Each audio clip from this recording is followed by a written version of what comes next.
तिब्बत के नीचे फट रही है भारत की टेक्टोनिक प्लेट। 100 से 200 किलोमीटर लंबी दरार, ज्यादा तेजी से ऊपर जा रहा हिमालय।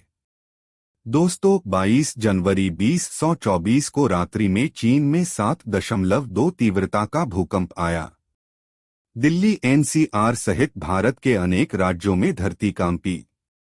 अन्य पड़ोसी देशों में भूकंप का असर देखा गया। धरती के अंदर क्या कुछ चल रहा है और इसका हिमालय पर क्या असर हो रहा है, यहाँ प्रस्तुत है विशेष रिपोर्ट। भारत की टेक्टोनिक प्लेट तिब्बत के नीचे फट रही है, दो हिस्सों में बंट रही है। यहाँ 100 से 200 किलोमीटर लंबी दरार मिली है, जिसकी वजह से हिमालय की ऊंचाई बढ़ रही है। साथ ही भूकंपों की संख्या में बढ़ोतरी हुई है। अंतर्राष्ट्रीय वैज्ञानिकों की नई स्टडी में सामने आया डराने वाला खुलासा। भारत में लगातार भूकंपों की संख्या बढ़ने के पीछे एक डराने वाला खुलासा हुआ है। तिब्बत के नीचे भारतीय टेक्टोनिक प्लेट फट रही है, जिसकी वजह से देश के पहरेदार हिमालय की ऊंचाई भी बढ़ रही है। एक नई स्टडी में यह जानकारी सामने आई है। हिमालय का निर्माण भारतीय और यूरेशियन टेक्टोनिक प्लेट के टकराव से हुआ था। वैज्ञानिकों के नए विश्लेषण में यह बात सामने आई है कि भारतीय टेक्टोनिक प्लेट यूरेशियन प्लेट के नीचे जा रही है, जिसकी वजह से यह फट रही है। लेकिन ऊपरी हिस्सा यानी यूरेशियन प्लेट ऊपर उठ रहा है और फैल रहा है। इसकी वजह से हिमालय की ऊंचाई बढ़ रही है।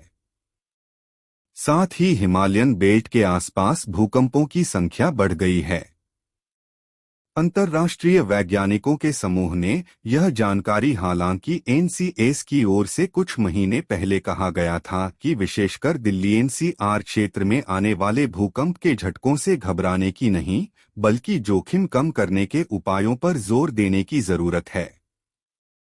मगर साथ ही यह भी कहा गया था कि ऐसी कोई तकनीक नहीं है जिससे भूकंप आने के समय, स्थिति और तीव्रता की सटीक भविष्यवाणी की जा सके। बीते साल दिसंबर 2023 में अमेरिकन जियोफिजिकल यूनियन कॉन्फ्रेंसेस में दी थी, जिसमें वैज्ञानिकों ने दुनिया के सबसे ऊंचे पहाड़ी रेंज के नीचे चल रही हलचल को लेकर डराने वाले खुलासे किए। भारतीय टेक्टोनिक प्लेट डिलैमिनेशन की प्रक्रिया से गुजर रही है, यानी दो हिस्सों में बंट रही है। भारतीय प्लेट जूझ रही है मेंटल और तिब्बत की प्लेट से। भारतीय टेक्टोनिक प्लेट के फटने की वजह से जमीन के नीचे एक विचित्र भौगोलिक व्यवहार देखने को मिल रहा है। भारतीय टेक्टोनिक प्लेट का ऊपरी हिस्सा तिब्बत के जमीन को ऊपर रखने में मदद करता है, लेकिन भारतीय प्लेट का निचला हिस्सा धरती के मेंटल में धंस रहा है, क्योंकि इसका घनत्व कम है। जनसत्ता की खबर अनुसार यहाँ ये समझना जरूरी है कि भूकंप के लिहाज से दिल्ली संवेदनशील इलाकों में गिनी जाती है। यहाँ पर पहले से ही एक बड़े भूकंप की आशंका जाहिर की जा चुकी है। एक्सपर्ट द्वारा कहा गया है कि अगर राजधानी में तेज तीव्रता का भूकंप आएगा तो भारी नुकसान उठाना पड़ेगा। कई विशेषज्ञ दिल्ली से बिहार के बीच 7.5 से 8.5 तीव्रता के बड़े भूकंप की आशंका जता चुके हैं। दिल्ली राष्ट्रीय राजधानी क्षेत्र में तो भूकंप के झटके बार बार लगते रहे हैं और इन्हें देखते हुए यह सवाल भी उठता रहा है कि क्या दिल्ली की ऊंची ऊंची आलीशान इमारतें किसी बड़े भूकंप को झेलने की स्थिति में हैं।